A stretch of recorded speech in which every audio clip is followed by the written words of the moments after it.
anytime I can just brag and just say that, I mean, I've never lost to them would be huge. So that's something I'm striving for to do. And I think that's how the whole team feels. I mean, we're just feel like we need to go. I mean, we're going to have to win out to get what we want to achieve as a goal. So that's just something we're striving to do and just the next step. So I'm really excited for it. Do you have any particular memories, say, when you're in high school, when the five in a row was going on, that kind of stuck with you, throughout the years, that when you go back and you win, you're like, you can look on that and go like, well, we got them back? Um, I mean, it was a tough time. I mean, I don't think one thing kind of just stands out, but I mean, we were unlucky against them, and we had some really good teams, and they had some good teams too. But I just remember just losing, and just all the Carolina fans just always saying like "fear the thumb" and all this stuff, and just constantly bragging and all this. But um, so that's just the biggest thing I hate is just them thinking that they can just brag and all that. So, but yeah, I mean, it was a tough time, man. Like I said, I grew up a Clemson fan, so I've been a part of this rivalry for a long time. So being actually a part of it now, like I mean, I was on the sideline, I guess, in a way, just as a spectator, but now I can actually play in it. So this is the last time I get to participate in it as a player. So I'm really excited for it. But yeah, I mean, it was just a tough time, I guess, through that time. But yeah, I definitely feel like being able to capitalize on my time, being able to be, I guess, win this fifth one for me would be huge and something I can look back on for, I guess, say we got it back. At this point, you played in so many big stadiums. How does Williams-Brice, the atmosphere there, compare to the other big ones you played in? Well, it's a little different. Yeah, it's a little more hostile than normal. Sometimes you've got to make sure you keep your helmet on when you're going into the halftime and things like that. Something that you don't always think of when you're at other places because there is that possibility that hey, you might get hit with a bottle or something like that, and there's a lot of more middle fingers going at you than you would see at other places. But it's something I enjoy. I mean, it's really we're going to war, we're going to battle, and that really just kind of sets the mood for like, okay, I'm ready to go in there and just fight. So it's always fun to go into. I mean, it's not always welcoming, and when you're on the road, that's what you want. I mean, you're not playing at home. It's not a home game, so it's always fun and exciting to go to. Gage, kind of going off of that, I know you guys talk about not getting too high or too low, preparing for every game the same, but is there any degree to which you guys in the locker room allow yourselves to buy into the emotions and the hype surrounding the game just to a degree? I mean, I wouldn't say the emotion. I mean, this is an emotional game, but you can't play. You can't have like I guess this is. I mean, how to phrase this, but you can't have too much emotion because too much you can kind of get yourself in trouble. You know, I mean, if you play too much emotion against a rival, tempers flare. You might do something stupid and hurt yourself for the future, things like that. So, I mean, you definitely play with emotion, play with heart, but I think just the preparation is going to be the same. I mean, we have a goal that we want to do here, and this is just the next step. This is somebody else in our path that is trying to stop us from achieving our goal. Is just kind of how we look at it. So the preparation shouldn't change, and that's kind of speaks on the program that we've built here. And Coach Winnie's done is that we don't prepare to certain people. We don't try to fly up high for this team, and then we're playing like a little smaller school now. Okay, let's just kind of take it a little easy and things like that. We always want to prepare to our best, and that's the standard. And so that's just something that we strive each week is just to prepare to be our best. Does that not get difficult at all, though, knowing the history of this game and how much it means to the guys in the locker room? I wouldn't say it gets difficult. I mean, it's each week. It's just the next week, and that's just the mindset you have to have. I mean, it's week 12 now, or however it's our 12th game. So we've had a lot of weeks to prepare, and it's just you getting that, I guess, that momentum, that mode of just kind of each week just getting ready. You do the certain things, you get in the little, I guess, little grooves that you just normal to for each week. And yeah, this is a big game. Each game's a big game.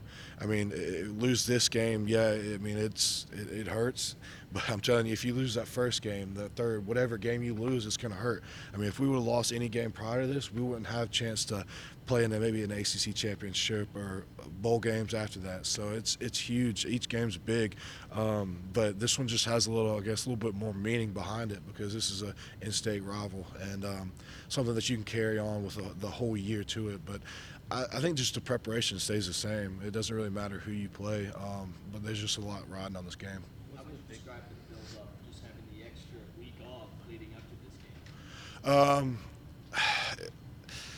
I don't know. There's always a build up to it. I mean, like I said, it's a rival. I mean, we try not to focus on it, but I mean, it's always kind of in the back of your mind.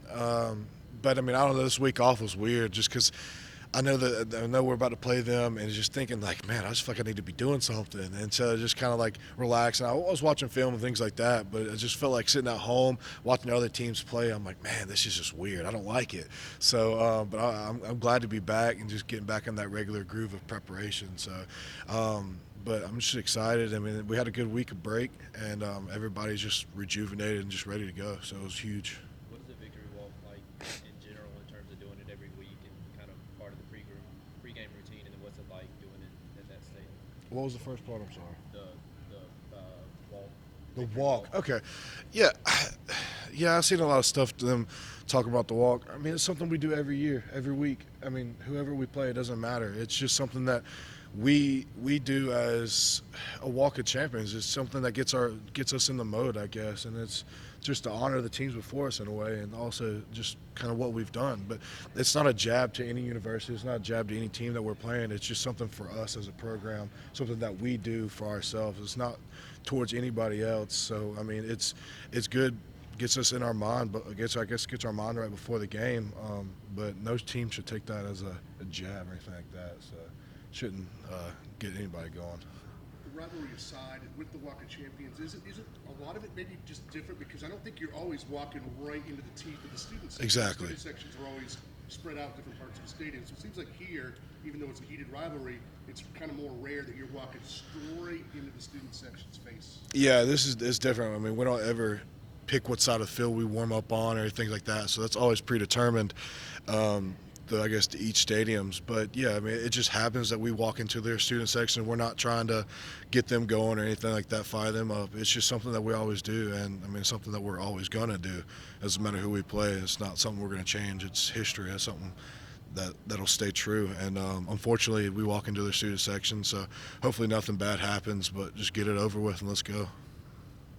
Gage, how special was it for you to be able to celebrate your last home game in Death Valley, setting a new school record for consecutive home wins, and also sharing that bond with the other seniors on the line, John, Sean, Tremaine, and who's one more? Chandler? Yeah, thank you.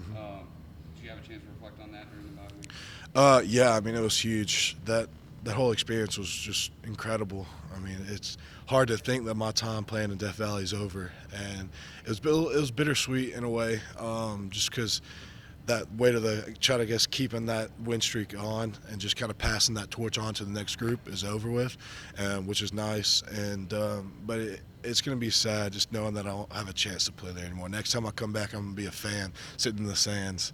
Hopefully they might let me on the field. We'll see. But it was an incredible ride. I mean, it really was. I just remember when I was here my freshman year, like watching us play Notre Dame in the monsoon. So I reflect back on all those home games and some before I was even here. But I mean, it's a special time anytime you get to play in Death Valley. I mean, you only get a few games each year, and but I mean, I was very blessed with the opportunity to even play there, and I reflect on that a little bit too. The whole break, just thinking about it. But I mean, I'll never forget running down that hill that last time. But it was very enjoyable, and it was incredible. I mean, words can't really describe that feeling. I mean, it's special going down the hill as a team, but just that one time getting honored as a senior just by yourself is incredible. I can't describe it.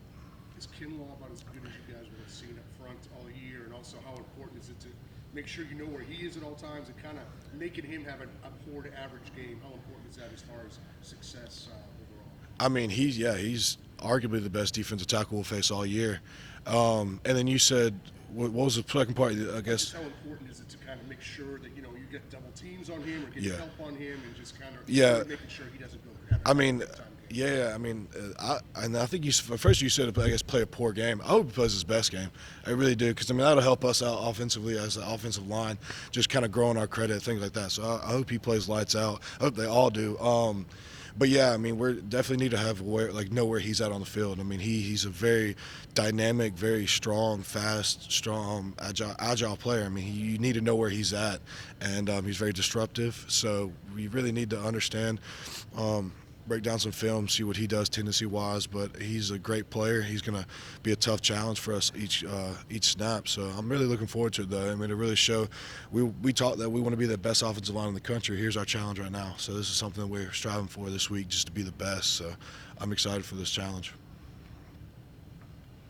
How much, if you're just with mixed company, both South Carolina and Clemson fans, say at a get together in the summertime back home, how much does the rivalry ever come up, just in a good joking manner? And does it tend to come up more when one of the other teams is on a roll? Like if you were a fan and they were winning 5 straight, now of course you're a player, you're winning 5 straight. Does it tend to be guys get more chesty, so to speak? I feel like it comes up a lot. I don't think it matters if one team's winning a lot or not. I think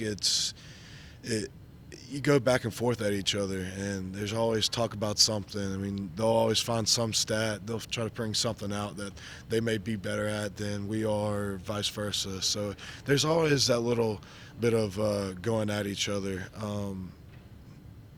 Yeah, I think that's about it. Sorry, I kind of draw a blank there.